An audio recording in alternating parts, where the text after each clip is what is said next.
Michael Klam, Conversations with Poets, here with Paola Capó-García, the third Poet Laureate for the city of San Diego. Congrats on the new post, Paola. Thank you, Michael. We are here in the Rare Books room, so got to give a shout out and thanks to San Diego Public Library downtown and Mark Cherry, of course. And once again, we're working with Snapcast, which is great because we've done this before with them. We've done 27 or so of these. Yeah, and Ron Salisbury, the first Poet Laureate, was the reason why this started, and then Jason supported it, and now we're here with you, which is great. So I'm looking forward to hearing how your connections have been there. And I know you generally don't say I walk in the footsteps of the two Poet Laureates before you say walking side by side, right? So how are things going? How do you feel about the post so far? You've been in it for a year now, right? Yeah, moving into the second year. How are you feeling? It's wild to think it's been a year. It's simultaneously gone super fast and super slow. Yeah. But when I'm thinking back about all I've been thinking about it a lot, right? Like what have I been able to accomplish thanks to Jason and Ron before me and all the other poets in San Diego, right? And I feel really good about it. I feel connected to the city in a way that maybe I didn't before. I've been living here for 13, 14 years, and this is the most connected to San Diego I've ever felt. I feel extra connected to my former students, my colleagues, all these new people I'm meeting in the poetry scene who I knew of, but now I get to collaborate with them. I feel extra connected to the public libraries in San Diego, which that feels really beautiful. So I feel really good. I saw that Carla Cordero was on your committee, on the committee to bring you in and suggest you to the city to get the post. Now, what projects are you working on? I know you have a reading series, right? Mm-hmm. It's called Soft Focus. Soft Focus. Mm-hmm. And when you talk about the series, why did you pick this? Why did you choose to call it Soft Focus? I think titling anything is the most intimidating thing in the world to me, like titling a book, a poem, anything. And so I was like, okay, I know I want to do a reading series. I knew I wanted to do it with Hey Books, the bookstore in East Village. And I knew that I wanted it to be an hour. Like, I love a short and sweet reading series where you go in, it's an hour of your day, you get some poetry, you walk away with something, right? Still in time to go have dinner or go do something else. So I knew that was kind of the structure of the reading series, and to have 3 readers each time. For the title, I have a good friend, Lev Kalman, who's a filmmaker here in San Diego, and he's great at titling things, just super funny, but also takes it seriously. So he and I just riffed via text. Okay. I was like, okay, this is it. And then he kept sending me things that were, first he started with the cheesy ones, right? Like the kind of really on the nose poetry series titles. We kept eliminating. And he came up with the word soft in something. Mm-hmm. And I was like, oh, I like that word because it kind of goes with the brevity of the reading series and how I want it to feel, right? This sort of like soft, tender experience at Hey Books. And then once we had Soft, he just riffed and eventually came up with Soft Focus. And I was like, that's the one. And so it really was super collaborative. Shout out to Lev Kalman for that. We just had a lot of fun riffing on the name. Who have you had? Kazim Ali? Yes. For the very first one, we had Kazim Ali, we had Blas Falconer, we had Ana Carrete. And for me, it's really important to get not just poets from the university setting, but just citywide poets and do a mix of that. Yeah. And so Kazim at UCSD, Blas at SDSU, and Ana Carrete has been writing forever, and I think is a really great part of the San Diego poetry scene. For the second series, we're doing it every 2 months or so. For the second one, we had Cassie Lee, we had Jason Magabo Perez, and we had Cassandra Lopez. Gotcha. And so heavy UCSD for that one. Jason graduated from UCSD, but teaches at CSU San Marcos. Right. But that was it was so beautiful. Very excited for the next one with Sandra Dollar, Carla Cordero, and Margarita Pintado. Oh, Margarita, feeling you. Yeah, we interviewed Margarita too. She's fantastic. Also, Puerto Rican, right? Fellow Rican, Boricua. yes. Yeah. Are you considered a Boricua poet and in diaspora? How do you identify that way? Absolutely in the diaspora, living here. At the same time, I didn't grow up in the United States. I grew up in Puerto Rico. And so I do feel like in my own way, my poetry is firmly Puerto Rican. I don't know that it is often read that way because I prioritize English and because I don't always reference Puerto Rico in a really overt way. But to me, everything about how I speak, how I view the world, how I approach things is very Puerto Rican. And so I see it as fiercely Puerto Rican. Right. How other people perceive it, I don't know. But I do have Spanglish in there, and that is incredibly Puerto Rican. Did you write in Spanish first and then start writing in English? Or Always you grew in up on English. Television and hip hop and right? Mm-hmm. Yeah. Always in English from the get-go. From the get-go, I started writing when I was about 14 or 15, and to me it was a way of not necessarily working on my English, because I felt fairly fluent at that age, but I was fascinated with the English language, right? I was growing up in Puerto Rico, primarily with Spanish, but at a school that had a lot of English in it. The textbooks were in English, et cetera. And so I just was fascinated by the language. I was fascinated by how differently I could say something in English versus in Spanish. I watched so much television that a lot of my humor and my exposure to different cultures came through English. Right. And so for me, it was a way to experiment a bit more outside of my usual mode. And I felt like I could put on different personalities and voices in English that I couldn't do in Spanish. Because in Spanish, that was just me. Yeah. And I think at that time, I was trying to figure out who I was and what my voice was as an artist. And so English felt like the appropriate or more experimental way to do that. Mm-hmm. Of course, now I'm constantly trying to go back to Spanish living here. Right. And so, yeah, the language question's always a tough one, because I don't want to prioritize English, and I feel very creative in English. Right. Well, bilingual theory is sound, right? Language one supports language two and makes it grow. Language two supports language one and makes it grow. And up there at the top, there's this great writer, this great speaker, this great thinker, because you've got all that language, as opposed to just having a single language in your mind, multiples especially. Now, you ended up in Syracuse, right? Is that where you went to school? Yes, for undergrad. Right. Mm-hmm. Yeah. And did you teach there? Or did you come to San Diego after that? I never taught at Syracuse. I just did my undergrad there for 4 years. And so I got a degree in magazine journalism and then a minor in English. You were a journalist first. Yeah, journalist first, but English was always, I loved journalism and I loved my classes, but I always had this hunger for my English classes and my poetry classes. And so the place where I had the most mentors and the most sort of transformative experiences when it comes to education happened in my English minor. I could have double majored, I didn't do it, right. But really I did the literary journal when I was at Syracuse. When I think of my two great mentors, those are poets from Syracuse. And so I did 4 years there and thought I wanted to be a journalist. Moved to the city, to New York City, lived in Brooklyn for 2 years. And I was a journalist. I was a managing editor at a website, primarily focused on Latina music and entertainment. Sort of living that life of going to concerts, interviewing people, and it was all very exciting, but I had no passion for it. I liked it, but my passion really was poetry. And so after 2 years of doing that, that's when I decided to apply to MFA programs. Emma went journalism. For those of you who don't know, Paola was my daughter's teacher teaching poetry. Shout out to Emma. And the reason why my son Henry writes poetry now as well. And she went journalism. Mm-hmm. What kind of stories did you write when you were a journalist? I wrote a lot of profiles, but my beat was always entertainment. And so I loved interviewing artists. I loved interviewing filmmakers. I loved doing music and film reviews. That really was my specialty.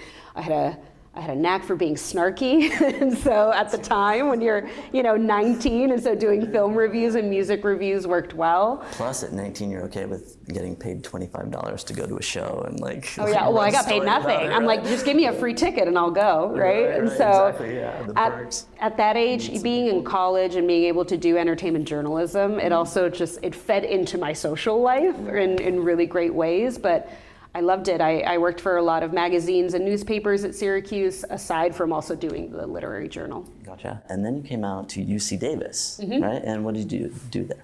So I went to UC Davis for an MA in English. UC Davis at the time, as an MA program, I didn't really understand the difference between MAs and MFAs and terminal degrees and non-terminal degrees. Sure. So I was like, I'm gonna go get my master's in poetry. Hey. But then when I got there, it's an MA in English, which is slightly different. Still so happy I did it because I had more focus on literature. I had to take more literature courses than a typical MFA program, but it wasn't the terminal degree. And so once I did those 2 years at UC Davis, my thesis was a poetry book. poetry book that no longer exists. Oh, you created a collection. You created a collection, you did a thesis defense with your chair. So it was very similar to an MFA, but you are getting a degree in English, which ended up serving me very well as a teacher later on. But at the time I was like, damn it, I should have done more research and done an MFA program. UC Davis is now an MFA, they eventually transitioned. But toward the end of that program, I remember Anna Joy Springer, who's an incredible writer from UCSD, she came up to UC Davis to do a reading. And so I met her there and I learned about the UCSD MFA program through her and the way that it billed itself as more of a hybrid program and more experimental. That was very exciting to me, and I was really itching to make it down to Southern California. And so it's the only school I applied to after UC Davis. As I was graduating UC Davis, I applied to UCSD and luckily got in, and that's what brought me to San Diego in 2013. And then ended up teaching there, right? Didn't you teach a little bit at UCSD as well? So UCSD, UTA, right? UTA the whole time. I would say the majority is teaching instead of actually taking classes. You know, the UC way of exploitation. Yes, you're teaching those classes, right? So I taught quite a bit at UCSD. I taught during the summers due and on in high school program called Academic Connections. And then after I graduated, I ended up graduating early. I felt really burnt out by a grad school. And so the program was supposed to be 3 years. I ended up doing it in 2 years and 1 quarter. Oh, there you go. Which was great. Right? Get it done, right? Getting it done, and getting it done at a time when my thesis committee didn't have 50 other thesis committees to tend to. Exactly. Yeah, and so, December 2015, that's when I was done with it, and that is this book. That original collection that you wrote, where is it? Just vanished into the ether? Vanished, It just tore it apart, burned it. It's probably raw though, you gotta find that. Well, I took the poems that I thought actually worked, I took those and I put them in this collection. Oh, okay, so some of it lives 2 or 3 of them are maybe in there. The rest were all poems that I wrote at UCSD with prompts from the professors there. Gotcha. And then so this question, Clap For Me, That's Not Me. First of all, tell us about the title, like Clap For Me, That's Not Me. Is this one of those moments too where you were talking to people and you guys did a little fleshing out, or did you come up with this on your own? Or? Fully collaborative. I was in the office of my thesis chair, Anna Joy Springer. She ended up being my thesis chair for this book. And could not, again, the title was just frustrating me. It just felt overly definitive to title it. And I still didn't quite know where I wanted to land. So I was struggling with that, and it was weeks before my actual thesis defense. And so Anna Joy was like, we need a title. We got to figure this out. And I kept telling her that I was struggling. And so she took my manuscript that was printed out and she said, okay, let's do a thing. She took scissors, she cut up the entire thing and threw it on the floor. And she's like, let's go digging. Right. And so then we both got on the floor and started grabbing different words and phrases and putting them together to see if they fit. And after 10 minutes maybe, I can't remember how long we did this for. I think she had That's Not Me and I had Clap For Me, which were lines from different poems. And we put them together and we just started laughing. And it felt like that's it. And in terms of, it made us laugh, and so that was good. But also the book deals so much with performativity. And with identity and negation of identity, that Clap For Me, That's Not Me ended up working really well. And there's a lot of humor used in the book. And so, I don't know, it felt like both very intentional on Anna Joy's part, doing that activity, and it felt serendipitous in some way. Yeah, good teacher. So if you're wondering how to get to your title, just take your manuscript, chop it up, throw it on the floor, right? Go through it, you'll find it. It's in there, right? It's in there somewhere, So would you read a poem from Clap For Me or an original poem? Would you share something? Sure. I'd love to hear a poem right now talking about your poetry and your process. I have a poem that's newer. Let's do it. Pretty new, like 2 weeks ago. And so in the process of revising, I try to read as much as possible to get ideas for how to revise. I've been writing a lot of poems, and I think this happens to a lot of poets who are teachers. You end up writing a lot about teaching, right? And I don't know, the weirdness of it sometimes, the beauty of it. It's a weird thing. It's a weird thing. Get a bunch of people together. And Well, and to give so much of yourself to others and sometimes not enough to yourself in your own writing. And so this poem is about writing prompts. And so I'll read it. It's called Prompts. I've done them all. Self-portraits, dream inventories, anaphoras and guzzles. Write the story of your name in second person. Tell your most shameful secret in tercets. Describe your childhood in 5 senses. Dimetap, velvet, cigarettes, ráfagas, spaghetti straps. Nothing is revealed. Only my aversion to taking anything seriously, which is just pragmatism. Something wants to break through the poem. The ghosts are hard at work, but it's pointless. I won't be lectured. Memory, right? I think in one of your poems, Yellow, you say, my memory is hungry. Yeah. Yeah, so when you're teaching, are you getting kids to kind of really think about, or students to really think, I would say kids, getting your students to think about really what's going on in their worlds and what has happened in their worlds and to bring it out? Yeah, I think memory is so many things, right? Memory can be healing, memories can be faulty, right? That we are oftentimes our own unreliable narrators. Right. And I think that's really interesting to explore in a poem. I think so many of my students, so many human beings have yet to process so many of their memories, have yet to give them language, right? They're so buried in us. That I think poetry is that beautiful way, or whatever expressive art form is that beautiful way to unearth that and to look at it and to try to understand it. It can be difficult too, right? One of your favorite poets, Claudia Rankine, said, memory is a tough place. You were there, right? And then Ada Limon said, I'm 35 and I remember all that I've done wrong, right? Yeah, and are you finding ways to get people to really express themselves and get out the tough stuff too? Yeah, and that feels like a responsibility, right? Because you never just want to say, bleed out onto the poem, I'll be over here if you need me, right? That can feel exploitative, it can feel irresponsible. And so much of my time as a teacher was spent, okay, how do I establish connections first? How do I establish also connections between students so that they feel comfortable unearthing these things side by side, and then potentially showing them to each other and giving each other feedback on these things. And so I don't think that any of that can really happen without relationship building and without creating a space that's both safe and brave, right? Like oftentimes we talk about safe spaces, but brave spaces are ones where you kind of push that safety a little bit more and make students feel more comfortable with discomfort. And so that was my big focus, especially having seniors, 12th graders. They're about to embark on the rest of their lives, right? They're leaving behind something really big. And I want them to know what to do with that responsibility. And I want them to know how to articulate their experiences and who they are as humans. Right, and some of this is probably seeing you do it in your own vulnerability as you write.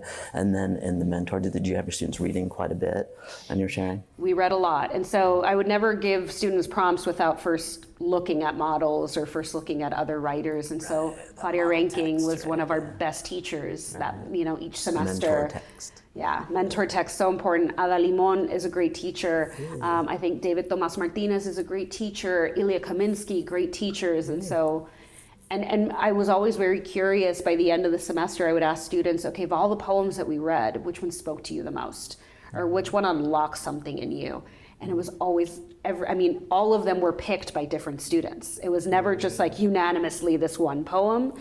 And I feel like that's such a beautiful way to enter the psyche of a student, to see like, what are you responding to and what helped you articulate your own experiences. Right. Get the wheels turning, right? Get your heart pumping, for sure. And you have your own mentors as well. I'm sure you had this experience which informed your teaching. Did you bring a mentor poet today? I did. Will you read something to us? I did. Sweet Michael Burkhardt. It'll be a year soon since his passing. Michael Burkhardt was my professor at Syracuse. Pretty early on, freshman or sophomore year, I took a writing workshop with him. And I had taken writing workshops with other professors who were wonderful. With Burkhardt, what struck me about him was how open he was, how generous he was, how weird and eccentric he was and how he brought that into all of his poems. It never felt like a class that found joy in hazing you in your poems and letting you know that was a bad line. Like, it just was so generative and open to possibility. And that, when I think of the teacher I've tried to become, I think always about Michael Burkhardt.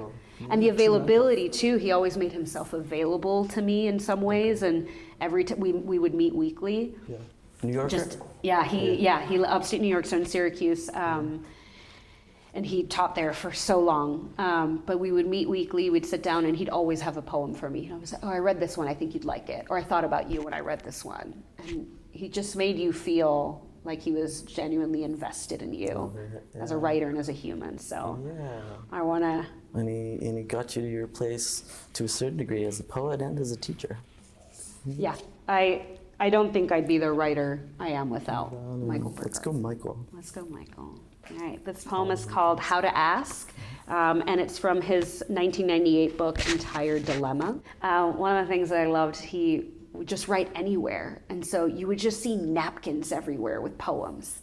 So wherever the muse struck, he'd stop and he'd write. And eventually he'd migrate that over to a computer. But that's something to instill in students for sure. Yeah. When it comes, write it down, get it down, and keep it. And our kids are on their notes app 24/7. Yeah, keep it. When they delete from the phone, I'm like, no, don't delete, keep it. Keep it in a graveyard, a document where you have all your bad lines. Get back to it. It will come back around. Agreed. Especially in days when you're like, okay, I don't know, what am I going to say today? Yeah. You know, might be a good starting point. Yep. Yeah.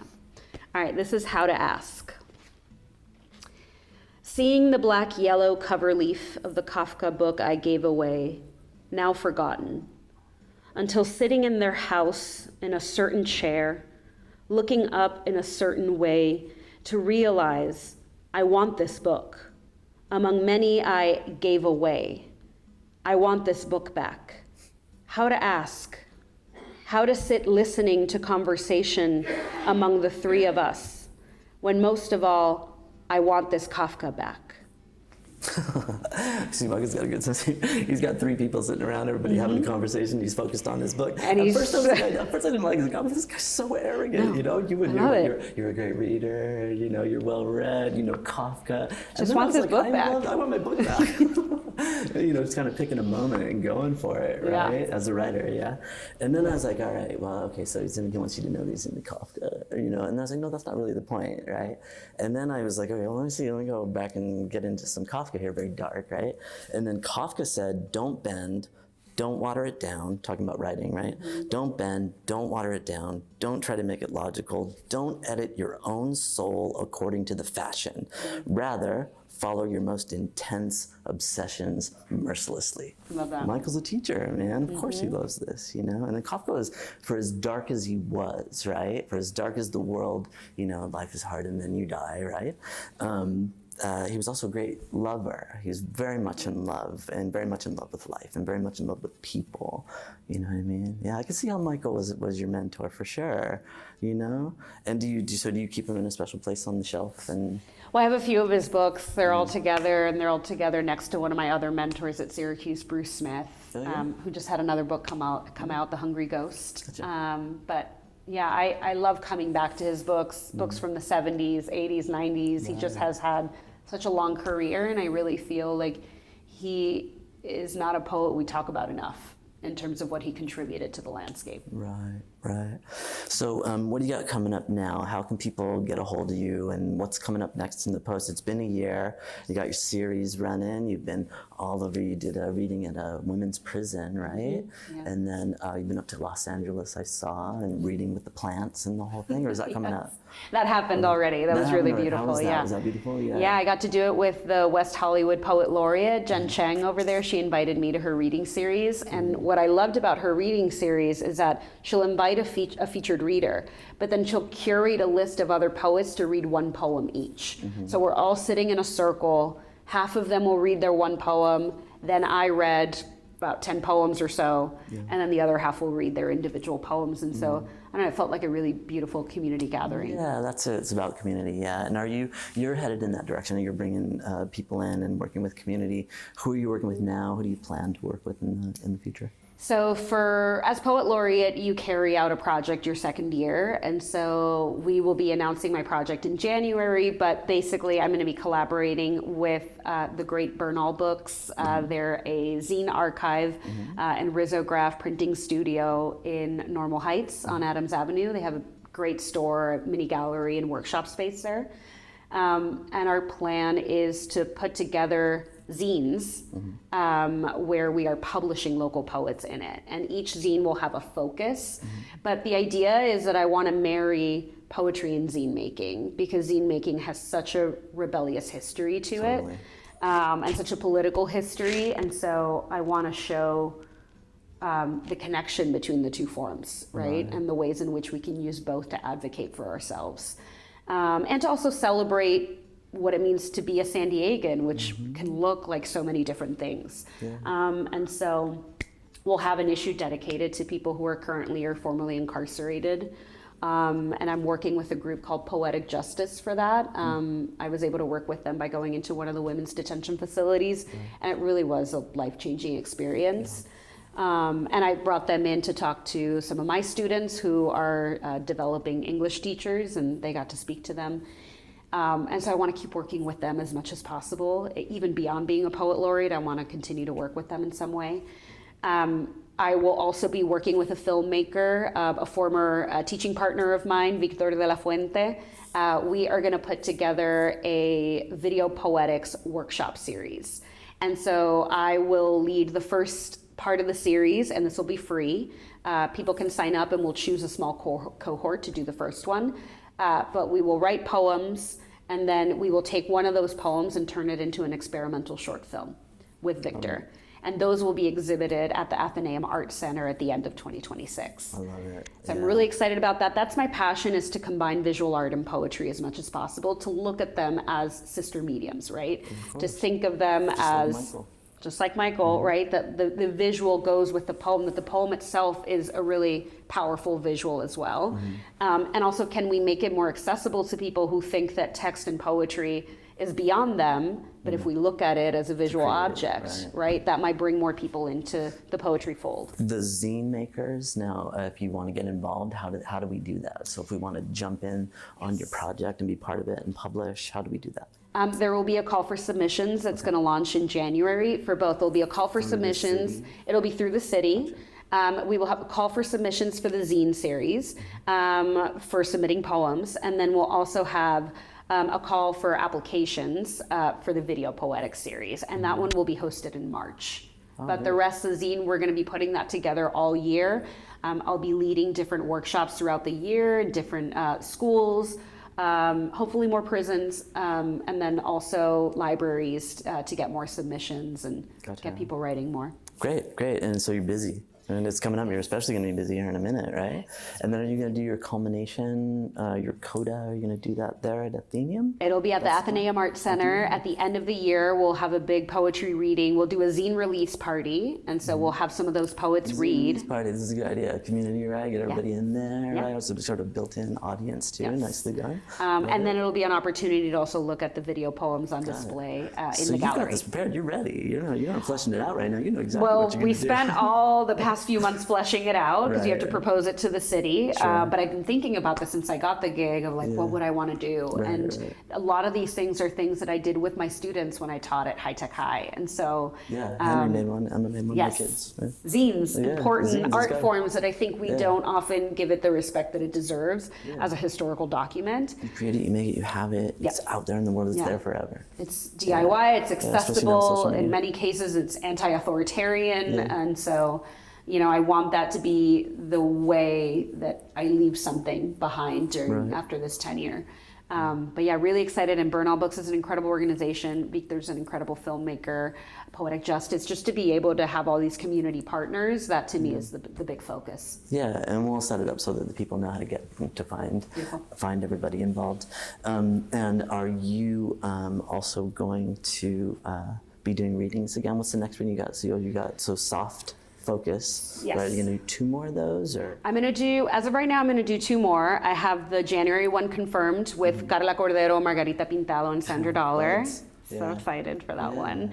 Sandra just came out with a new book, and so I'm really excited to be able to celebrate her with that. And once again, where are we at? That's at Hay Books in the East Village. Yes. So that's happening in January. In February, I'll be reading with Sandra Dollar at the UCSD New Writing Series, which I'm really excited about as an alum to be able to come back and be able to read. And we're going to have, my partner will be doing a DJ set as well to kick off the whole event. That'll be at the Loft at UCSD. Right, yeah, I've been there a million times. And then I'm also going to be doing the Living Writer Series at SDSU in March. And then April will be jam-packed because it's National Poetry Month. And so doing different, I have something set up with Coronado, the Previs, Conrad Previs Center there in Coronado, and a couple of other things. So yeah, lots coming up. Do you use social media? Like, how is your social media presence? How do you do it? Oh yeah, so I'm at What Would Scully Do is my Instagram. I didn't want to change it. That's been my Instagram handle forever. It says Big Paola X-Files fan. Capó-García, It does. You can find me by putting my name in there. Yeah, you and can. then Actually, that's how I do it. I type your name in. And then I have paolacapograrcia.com. My website will have all the events, all the flyers on there. Well, I want to thank you so much for taking the time and coming down to the Rare Books room here at Central Library. And it's great that you're in the post and doing a fantastic job and walking next to Ron Salisbury and Jason Magalo-Perez. Holding hands with them. Yeah, holding hands, right? And I have to thank Jason, Ron for starting it, and then initiating this, and then Jason for supporting it over the years. And it's great to work with you too. Thank you, Paola. Thanks for Thank you, being Michael. here. It's great to be here. Yeah. Watch the videos. Check out all the videos on the list on the YouTube page here at the library's YouTube page, and like and subscribe and comment, and we'll see you next time.